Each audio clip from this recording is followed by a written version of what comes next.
I've always been an overachiever. I got that from my dad. But my mom, she hated that about me. She was always going on about how my dad's ambition ruined our family, got himself into a lot of trouble. She hated that I grew up to be more and more like him. She hated it so much that she began to completely ignore me. Sometimes she even pretended that I don't exist. She would only make food for one, set the table for one, and once, when some guy did a census of our town, she listed just herself as the occupant of our house. She never went out to accompany me to anything. She even shops for groceries with only one person in mind, herself. Everything my dad did, he did for her. He did it for us, so that we could live a more comfortable life. Since my dad passed, all my mom ever did was spend his money that he left us. She never got a job. She said that life was for living and that getting a job would get in the way of her enjoying her life. And early on, I realized that her kind of lifestyle was going to run us into the ground. So I decided at the age of 12 to secretly start my own venture. If she did manage to spend all of my inheritance, at least I wouldn't be bankrupt. One day when I got home, I showed her my grades. Her reaction was the least that I expected. An A+? Seriously, Steph, an A+? It's the highest I could possibly get. Exactly. What have I been telling you this whole time? Stop spending so much time with your nose buried in a book and go out there. Have fun. Meet some boys. All that time you're spending trying to do all this useless stuff. You could use it more wisely by making yourself prettier, getting rid of those glasses and braces, and hunting for a successful, handsome man. What if I don't want to do that? What if? What do you mean you don't want to do that? I mean, I don't want to marry for money, Mom. I don't want to marry so I could spend someone else's money. I want to spend my own money. Oh, you naive child. That's how the world works. You get married, then you get your husband to pay for everything. It's not the 1920s, Mom. I don't want to end up like you, leeching off of someone for the rest of my life. That was when she slapped me. And she hit me over and over, and she screamed at my face. You stupid, stupid girl! How dare you talk like that to me? I never wanted you in the first place. I only had you so your father would give me more money. You insolent, garbage, ugly girl! That's it! I've had enough.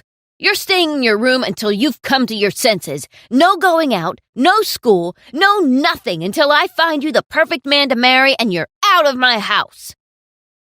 She shoved me into my room and slammed the door. I heard the lock click and I knew I had become a prisoner in my own home. I screamed at my mother, knowing full well it wouldn't help the situation, but it needed to be said anyway. Dad left me the house. This is my house, not yours. My mom kept me in there for about a week when I realized she was serious. She never opened my door. She had someone install bars in my windows, and she even had a little slit put in so that she could deliver me meals through the door. She turned my room into a literal prison. That went on for months. Every so often she'd let me out, but only so I could fix myself up to meet some suitor that she'd plucked out from some of the best families in town. They would always be rich, good-looking, and an heir to some sort of fortune. But they were also always massive douchebags. They always directly talked to my mom, and they talked about me as if I was cattle, like some farm animal up for sale.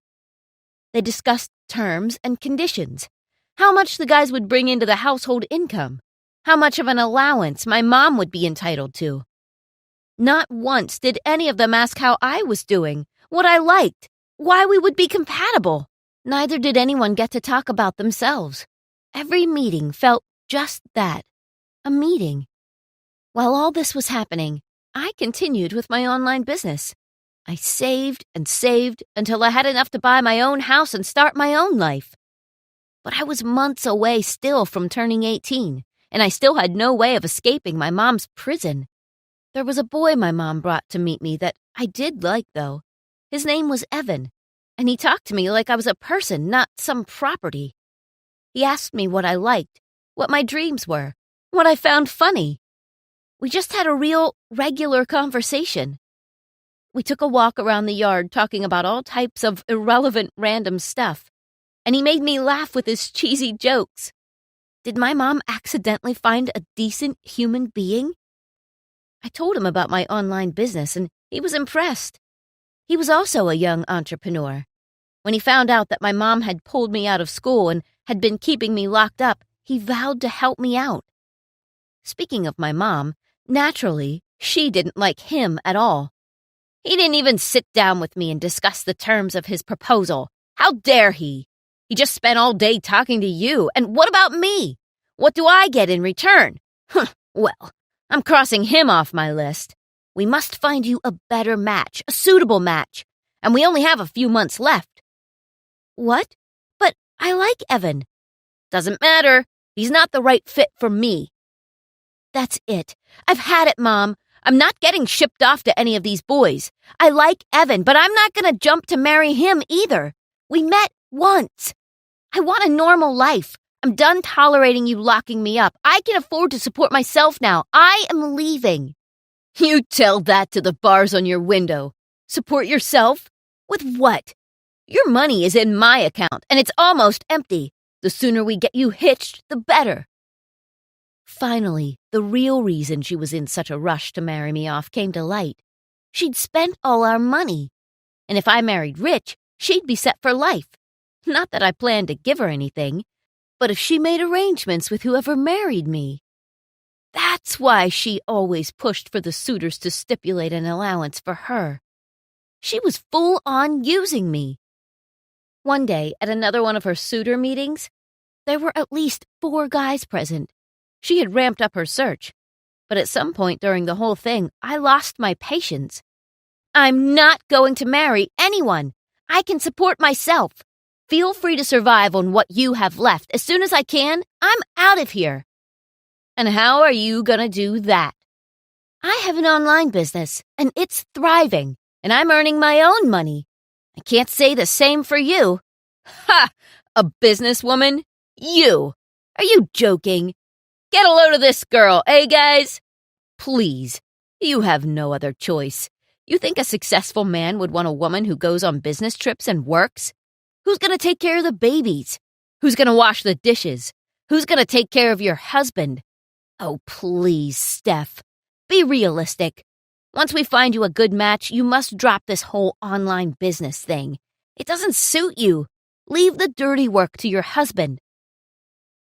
Can you hear yourself? You sound like someone from a different century. I know my worth, and a decent man will see that. None of these pretentious, stuck-up kids you bring home will ever be that guy. Why don't you marry one of them? I will marry who I want. Ha! Please. Who would willingly marry a girl who has body issues and an eating disorder? I froze. In fear. In embarrassment. In horror. My mom knew what I was going through, and she said it right in front of everyone. I stormed off, crying. I packed my bags, but before I could run out of the house, I heard the all-too-familiar click of my bedroom door's locks. It was too late. That night, I was furious. I took to writing about my life on Reddit, and I got so many comments and support.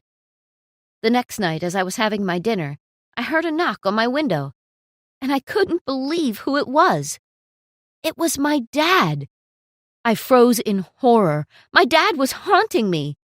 But then he began to drill away at the bars on my window, and he climbed into my room with a smile. And then he told me with tears in his eyes, he was most definitely not dead. But where did you go? Time for that later, sweetheart. Right now, we need to get you out of here. My dad whisked me away. It turned out my dad achieved his dreams. He was an international spy. When a mission went awry, he had to fake his own death. But thanks to some anonymous Reddit users who read my story, they found him and told him what was happening to me. The main reason why he never got back to us was because my mom hid me. She never told him the truth. My dad took me to his new home. It was a hideout in the middle of nowhere. There, I could continue my business. I went to the police to tell them about my mom. My dad was granted full custody, and when he filed for divorce, he demanded she pay every single cent of my inheritance that she spent. The best part? She had to get a job. She works at a gas station now, and slowly, she's paying me back for everything. She never leaves the house. Everyone knows what she did. As for me, well, I did marry someone a few years later. And yeah, it was Evan. We both work, and yet we still find ways to be in each other's lives.